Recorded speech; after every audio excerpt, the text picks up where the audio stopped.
Hi hello ನಮಸ್ತೆ welcome to Malenadu ಸವಿರುಚಿ. ಈ ವಿಡಿಯೋದಲ್ಲಿ 25ರಿಂದ 30 ಜನಕ್ಕೆ ಬೇಕಾಗುವಷ್ಟು ಮಟನ್ ಬಿರಿಯಾನಿನ ಮಾಡೋದು ಹೇಗೆ ಅಂತ ತೋರಿಸ್ಕೊಡ್ತಾ ಇದ್ದೀನಿ. ಮೊದಲಿಗೆ ನಾನಿಲ್ಲಿ ಈರುಳ್ಳಿ ಹಾಗೂ ಟೊಮೆಟೊ ಹಣ್ಣನ್ನು ಹೆಚ್ಚಿಟ್ಕೊಂಡಿದ್ದೀನಿ. ಈರುಳ್ಳಿ 2.5ರಿಂದ 3 kg ಇದೆ, ಹಾಗೆ ಟೊಮೆಟೊ ಅರ್ಧ kg ಅಷ್ಟಿದೆ. ಇಲ್ಲಿ ಕಸೂರಿ ಮೇಥಿ, ಸೋಂಪು ಕಾಳು, ಹಾಗೆ ಚಕ್ಕೆ, ಲವಂಗ, ಏಲಕ್ಕಿ, ಕಾಳುಮೆಣಸು, ಚಕ್ರ ಮೊಗ್ಗು, ಹಾಗೆ ಪಲಾವ್ ಎಲೆ ಎಲ್ಲ ಮಸಾಲೆ ಸಾಮಾನುಗಳನ್ನ ಒಂದು ಪ್ಲೇಟಲ್ಲಿ ರೆಡಿ ಮಾಡ್ಕೊಂಡಿದ್ದೀನಿ. ಇದು 4 kg ಅಷ್ಟು ಮಟನ್ನು. ಇದನ್ನು ಕುಕ್ಕರಲ್ಲಿ 1 ವಿಷಲ್ ಆಗುವಷ್ಟು ಬೇಯಿಸ್ಕೊಂಡಿದ್ದೀನಿ. ಈಗ ನಾನು ಮಿಕ್ಸಿ ಜಾರಿಗೆ 1 ಹಿಡಿಕಾಯಿಯಷ್ಟು ಫ್ರೆಶ್ ಆಗಿರುವಂಥ ಕೊತ್ತಂಬರಿ ಸೊಪ್ಪನ್ನು ತೊಳೆದು ಹಾಕೋತಾ ಇದ್ದೀನಿ. ಹಾಗೆ ಒಂದು 20ರಿಂದ 25 ಹಸಿಮೆಣಸನ್ನು, ಖಾರ ಇರುವಂಥ ಹಸಿಮೆಣಸನ್ನು ಹಾಕೋತಾ ಇದ್ದೀನಿ. ಆಲ್ಮೋಸ್ಟ್ ಒಂದು 30 ಇದೆ ಅಂತ ಅನ್ಕೋಬೋದು. ಹಾಗೆ ಪುದೀನ ಸೊಪ್ಪನ್ನು ಹಾಕೋತಾ ಇದ್ದೀನಿ. ಪುದೀನ ಸೊಪ್ಪನ್ನು ಸಹ ಚೆನ್ನಾಗಿ ತೊಳೆದ್ಬಿಟ್ಟು ಅದನ್ನು ಮಿಕ್ಸಿ ಜಾರಿಗೆ ಹಾಕಿ ಈ ರೀತಿ ಫೈನ್ ಪೇಸ್ಟ್ ಮಾಡ್ಕೋಬೇಕು. ಇಲ್ಲಿ ನಿಮಗೆ ಯಾವ ರೀತಿ ಖಾರ ಬೇಕೋ ಆ ರೀತಿ ನೀವು ಹಸಿಮೆಣಸನ್ನು ಹಾಕೋಬಹುದು. ಇಲ್ಲಿ ಶುಂಠಿನ ಸಿಪ್ಪೆ ತೆಗೆದು ಹೆಚ್ಚಿಟ್ಕೊಂಡಿದ್ದೀನಿ. ಹಾಗೆ 2.5 ಬೌಲಷ್ಟು ಬೆಳ್ಳುಳ್ಳಿನ ಹಾಕಿ ಹಾಗೆ ಶುಂಠಿಯನ್ನು ಹಾಕಿ ಪೇಸ್ಟ್ ಮಾಡ್ಕೋತಾ ಇದ್ದೀನಿ. ಇದನ್ನು ಒಮ್ಮೆ ರುಬ್ಕೋಬೇಕು. ಸ್ವಲ್ಪ ರುಬ್ಬಿ ಆದ ನಂತರ ನಾನಿಲ್ಲಿ ಇದಕ್ಕೆ ಚಕ್ಕೆ, ಲವಂಗ ಹಾಗೂ ಕಾಳುಮೆಣಸನ್ನು ಆ್ಯಡ್ ಮಾಡಿಕೊಂಡು ಸ್ವಲ್ಪ ರುಬ್ಕೋತಾ ಇದ್ದೀನಿ. ನಂತರ ಇಲ್ಲಿ ಅಕ್ಕಿನ ತೊಗೊಂಡಿದ್ದೀನಿ. ಅಕ್ಕಿ ನಾನಿಲ್ಲಿ 4 kg ಅಷ್ಟು ಅಕ್ಕಿ ತೊಗೊಂಡಿದ್ದೀನಿ. 4 kg ಮಟನ್ಗೆ 4 kg ಅಕ್ಕಿನ ತೊಗೊಂಡಿದ್ದೀನಿ. ಇದನ್ನು ಚೆನ್ನಾಗಿ ತೊಳೆದ್ಬಿಟ್ಟು ಒಂದು 20 ನಿಮಿಷ ನೆನೆಯೋದಕ್ಕೆ ಬಿಡ್ತಾ ಇದ್ದೀನಿ. ಅಂದರೆ ನೀರು ಹಾಕಿ ಇಡ್ತಾ ಇಲ್ಲ, ತೊಳೆದ್ಬಿಟ್ಟು ಹಸಿಯಾಗಿರುವಂಥ ಅಕ್ಕಿನ ಹಾಗೆಯೇ ಸೆಟ್ ಮಾಡ್ತಾಯಿದ್ದೀನಿ. ಯಾಕಂದರೆ ಇದು ಕೋಲಮ್ ರೈಸ್, ಅದಕ್ಕೆ ಆ ರೀತಿ ಇಡ್ತಾ ಇದ್ದೀನಿ. ನಂತರ ಒಂದು ದೊಡ್ಡ ಪಾತ್ರೆಗೆ ಎಣ್ಣೆನ ಹಾಕ್ಕೋತಾ ಇದ್ದೀನಿ. ಎಣ್ಣೆ ಹಾಕ್ಕೊಂಡಾದಮೇಲೆ ಅದಕ್ಕೆ ಹೆಚ್ಚಿಟ್ಟಿರುವಂತಹ ಈರುಳ್ಳಿನ ಹಾಕಿ ಫ್ರೈ ಮಾಡಬೇಕು. ಈರುಳ್ಳಿ ತುಂಬ ಚೆನ್ನಾಗಿ ಫ್ರೈ ಆಗೋ ತನಕ ಇದನ್ನು ಹಾಗೇ ಬಿಡಬೇಕು. ಅಂದರೆ ಈರುಳ್ಳಿ ಬರೀ ಕೆಂಪುಗಾದರೆ ಸಾಕಾಗಲ್ಲ, ಗೋಲ್ಡನ್ ಬ್ರೌನ್ ಆಗಬೇಕು. ಅಲ್ಲಿ ತನಕ ಇದನ್ನು ಚೆನ್ನಾಗಿ ಬೇಯಿಸ್ಕೋಬೇಕು. ಈರುಳ್ಳಿ ಬೆಂದ ನಂತರ ಮಸಾಲ ಪದಾರ್ಥಗಳನ್ನು ಏನಿಟ್ಕೊಂಡಿದೆ ಅದನ್ನೆಲ್ಲ ಹಾಕಿ ಒಂದು ರೌಂಡ್ ಫ್ರೈ ಮಾಡ್ಕೋತಾ ಇದ್ದೀನಿ. ಇಲ್ಲಿ ನಿಮ್ಗೆ ಎಷ್ಟು ಬೇಕೋ ಅಷ್ಟು ಪಲಾವ್ ಎಲೆ, ಹಾಗೆ ಚಕ್ರಮೊಗ್ಗು, ಏಲಕ್ಕಿ, ಚಕ್ಕೆ, ಲವಂಗ ಎಲ್ಲದನ್ನು ಹಾಕೋತಾ ಇದ್ದೀನಿ. ಇದೆಲ್ಲ ಸ್ವಲ್ಪ ಫ್ರೈ ಆಗಾದಮೇಲೆ ಟೊಮೆಟೊನ ಹಾಕೋತಾ ಇದ್ದೀನಿ. ಇದು ಅರ್ಧ kg ಅಷ್ಟು ಟೊಮೆಟೊ ಇದೆ. ಇದನ್ನು ಸಹ ಕಟ್ ಮಾಡಿ ಚೆನ್ನಾಗಿ ಫ್ರೈ ಮಾಡ್ಕೋಬೇಕು. ನಂತರ ಇಲ್ಲಿ ನಾನು ಶುಂಠಿ, ಬೆಳ್ಳುಳ್ಳಿ ಹಾಗೂ ಮಸಾಲೆ ಪದಾರ್ಥಗಳನ್ನು ಹಾಕಿ ಪೇಸ್ಟ್ ಏನು ಮಾಡಿ ಇಟ್ಕೊಂಡಿದ್ವಿ ಅದನ್ನು ಹಾಕ್ತಾ ಇದ್ದೀನಿ. ಇಲ್ಲಿ ಶುಂಠಿ ಬೆಳ್ಳುಳ್ಳಿ ಪೇಸ್ಟ್ ಜೊತೆಗೆ ಸ್ವಲ್ಪ ಚಕ್ಕೆ, ಲವಂಗ, ಏಲಕ್ಕಿ ಹಾಗೆ ಕಾಳುಮೆಣಸನ್ನು ಹಾಕೋದ್ರಿಂದ ಈ ಗರಂ ಮಸಾಲ ಟೇಸ್ಟು ತುಂಬ ಚೆನ್ನಾಗಿ ಬರುತ್ತೆ. ಇದು ಈ ಮಟನ್ ಬಿರಿಯಾನಿಯ ಸೀಕ್ರೆಟ್ ಅಂತ ಹೇಳಬಹುದು. ಹಾಗೆಯೇ ಇಲ್ಲಿ ಪೇಸ್ಟ್ ಮಾಡಿದಂತಹ ಪುದೀನ, ಕೊತ್ತಂಬರಿ ಸೊಪ್ಪು ಹಾಗೆ ಹಸಿಮೆಣಸಿನ ಪೇಸ್ಟನ್ನು ಹಾಕ್ಕೊಂಡು ನಂತರ ಮತ್ತೆ ಫ್ರೈ ಮಾಡ್ಕೊತಾ ಇದ್ದೀನಿ.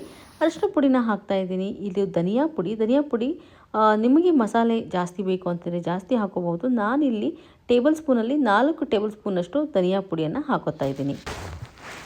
ಇದಾದ ನಂತರ ನಾನೀಗ ಬಿರಿಯಾನಿ ಮಸಾಲಾನ ಹಾಕೋತಾ ಇದ್ದೀನಿ. ಟೇಬಲ್ ಸ್ಪೂನ್ ಇದರಲ್ಲಿ ಒಂದು 5ರಿಂದ 6 ಸ್ಪೂನಷ್ಟು ಬಿರಿಯಾನಿ ಮಸಾಲಾನ ಹಾಕೋತಾ ಇದ್ದೀನಿ. ಎನಿ ಬ್ರ್ಯಾಂಡ್ ಬಿರಿಯಾನಿ ಮಸಾಲ ನೀವು ತಗೋಬಹುದು. ಈಗ ಇದೆಲ್ಲದನ್ನು ಸ್ವಲ್ಪ ಫ್ರೈ ಮಾಡ್ಕೋಬೇಕು. ಚೆನ್ನಾಗಿ ಸಣ್ಣ ಉರಿಲಿ ಸ್ವಲ್ಪ ಫ್ರೈ ಮಾಡಿಕೊಂಡು ತಳ ಹಿಡಿದೇ ಇರೋ ಹಾಗೆ ತಿರುಗಿಸ್ತಾ ಇರಬೇಕು. ನಂತರ ನಾನಿಲ್ಲಿ ಬೇಯಿಸಿಟ್ಟಿರುವಂತಹ ಬರೀ ಮಟನನ್ನು ಹಾಕ್ತಾಯಿದ್ದೀನಿ. ನೀರನ್ನು ಸಪ್ರೇಟ್ ಮಾಡಿ ಮಟನನ್ನು ಹಾಕ್ತಾಯಿದ್ದೀನಿ. ಮಟನನ್ನು ಹಾಕಿ ಮತ್ತೊಮ್ಮೆ ಫ್ರೈ ಮಾಡ್ಕೊತಾ ಇದ್ದೀನಿ. ನೆನಪಿರಲಿ, ಮಟನ್ ಜಾಸ್ತಿ ಬೇಯೋದು ಬೇಡ. ಕುಕ್ಕರಲ್ಲಿ 1 ವಿಷಲ್ ಬಂದಿದ್ದರೆ ಸಾಕು, ಮತ್ತೆ ಪಾತ್ರೆಯಲ್ಲಿ ಬೇಯುತ್ತೆ. ಹಾಗೆ ಮಟನ್ ಹೇಗಿದೆ ಅನ್ನೋದ್ರ ಮೇಲೂ ಸಹ ನಾವು ಎಷ್ಟು ವಿಷಲ್ ಹಾಕ್ಕೋಬೇಕು ಅನ್ನೋದನ್ನು ನಾವು ಗಮನದಲ್ಲಿಟ್ಕೋಬೇಕು. ಈಗ ಮಸಾಲೆಯಲ್ಲಿ ಮಟನ್ ಚೆನ್ನಾಗಿ ಮಿಕ್ಸ್ ಆಗೋ ಥರ ನೋಡ್ಕೋಬೇಕು.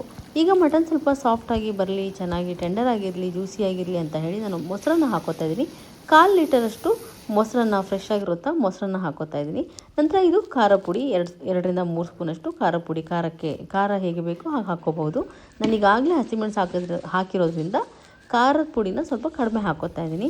ನಂತರ ಇದು ಅಕ್ಕಿ ತೊಳೆದು ನೀರು ಬಗ್ಸಿ ಇಟ್ಟಂತಹ ಅಕ್ಕಿ, ಇದನ್ನು ಹಾಕಿಬಿಟ್ಟು ಚೆನ್ನಾಗಿ ಫ್ರೈ ಮಾಡ್ಕೋತಾ ಇದ್ದೀನಿ. ಅಕ್ಕಿನ ಜಾಸ್ತಿನೂ ಕೈ ಆಡೋಕ್ಕೆ ಹೋಗಬಾರ್ದು, ಯಾಕಂದರೆ ಅಕ್ಕಿ ಪುಡಿ ಆಗೋಂತಹ ಚಾನ್ಸಸ್ ಇರುತ್ತೆ. ಹಾಗಾಗಿ ಅಕ್ಕಿನ ಸ್ವಲ್ಪ ಫ್ರೈ ಮಾಡ್ಕೋತಾ ಇದ್ದೀನಿ ಲೈಟಾಗಿ. ಈಗ ಇಲ್ಲಿ ಇದು ಮಟನ್ ಸ್ಟಾಕ್, ಮಟನನ್ನು ಬೇಯಿಸಿ ತೆಗೆದಿಟ್ಟಿರುವಂತಹ ನೀರು, ಉಳಿದಿರುವಂತಹ ನೀರು ಅದನ್ನು ಹಾಕೋತಾ ಇದ್ದೀನಿ. ಇದು 1 ಬೌಲಷ್ಟು ನೀರಿದೆ. ಅಂದರೆ ನಾನು ಅಕ್ಕಿ ಹಾಕಿದ್ನಲ್ಲ ಅದೇ ಬೌಲಲ್ಲಿ 1 ಬೌಲಷ್ಟು ನೀರಿದೆ. ಈಗ ನಾನು ಹಾಕಿರೋ ಅಕ್ಕಿ 4 kg ಅಷ್ಟು ಅಕ್ಕಿ, ಅಂದರೆ 4 ಬೌಲಲ್ಲಿ ಅಳತೆ ಮಾಡಿ ಹಾಕಿರೋಂಥ ಅಕ್ಕಿಗೆ ನಾನು 8 ಬೌಲಷ್ಟು ನೀರನ್ನು ಹಾಕೋತಾ ಇದ್ದೀನಿ.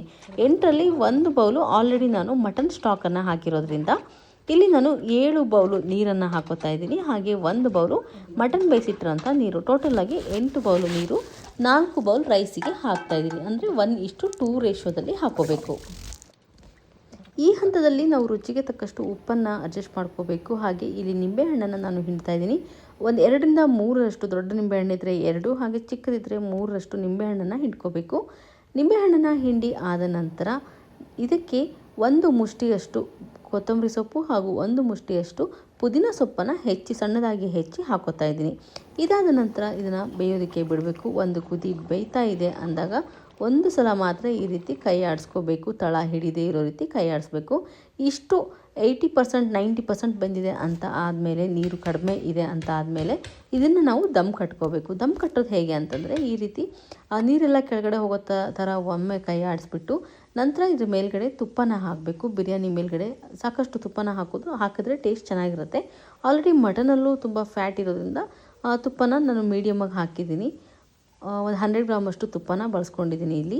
ನಂತರ ನಾನು ಬಾಳೆ ಎಲೆನ ಹಾಕಿಬಿಟ್ಟು ದಮ್ ಕಟ್ಟೋದಕ್ಕೆ ರೆಡಿ ಮಾಡ್ಕೊತಾ ಇದ್ದೀನಿ. ಬಾಳೆ ಎಲೆನ ನೀಟಾಗಿ ಕವರ್ ಮಾಡಿಬಿಟ್ಟು ಅದರ ಮೇಲೆ ಒಂದು ಪಾತ್ರೆಯನ್ನು ಮುಚ್ಚುವಂತಹ ಒಂದು ಪ್ಲೇಟನ್ನು ಇಟ್ಬಿಟ್ಟು ಅದರ ಮೇಲೆ ಬಿಸಿ ನೀರನ್ನು ಒಂದು ಪಾತ್ರೆಯಲ್ಲಿ ಇಟ್ಟಿದ್ದೀನಿ. ಇಲ್ಲಿ ನಾವು ಒಲೆಯಲ್ಲಿ ಮಾಡ್ತಾ ಇದ್ದರೆ ಕೆಂಡವನ್ನು ಸಹ ಇಡ್ಬೋದು. ಕೆಂಡ ಇಲ್ಲ ಅನ್ನುವಂತಹ ಕೇಸಲ್ಲಿ ಈ ರೀತಿ ಒಂದು ಪಾತ್ರೆಯಲ್ಲಿ ಬಿಸಿ ನೀರನ್ನು ಅಥವಾ ಬಿಸಿಯಾಗಿರುವಂತಹ ಯಾವುದೇ ಪದಾರ್ಥವನ್ನು ಇಟ್ಟರೆ ದಮ್ ತುಂಬ ಚೆನ್ನಾಗಿ ಕಟ್ಕೊಳ್ಳುತ್ತೆ. ಈ ದಮ್ ಕಟ್ಟಿರೋ ಬಿರಿಯಾನಿನ ಒಂದು 15 ನಿಮಿಷ ಸಣ್ಣ ಉರಿಲಿ ಬೇಯಿಸ್ಕೋಬೇಕು.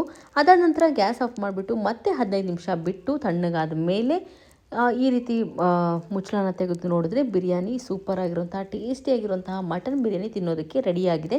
ಬಾಳೆ ಎಲೆ ಮೇಲೆಲ್ಲ ಈ ರೀತಿ ನೀರೆಲ್ಲ ಬಂದಿದೆ ನೋಡಬಹುದು. ತುಂಬಾ ಟೇಸ್ಟಿಯಾಗಿದೆ.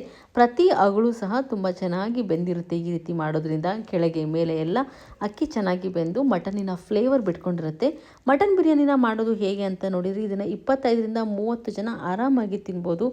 ತುಂಬಾ ಟೇಸ್ಟಿಯಾಗಿ ಸೂಪರಾಗಿ ಇರುವಂತಹ ಮಟನ್ ಬಿರಿಯಾನಿಯ ವಿಡಿಯೋ ನಿಮಗೆ ಇಷ್ಟ ಆಗಿದ್ದರೆ ಮಲೆನಾಡು ಸವಿರುಚಿ ಚಾನಲನ್ನು ಶೇರ್ ಮಾಡಿ, ಲೈಕ್ ಮಾಡಿ, ಸಬ್ಸ್ಕ್ರೈಬ್ ಮಾಡಿ. Thanks for watching.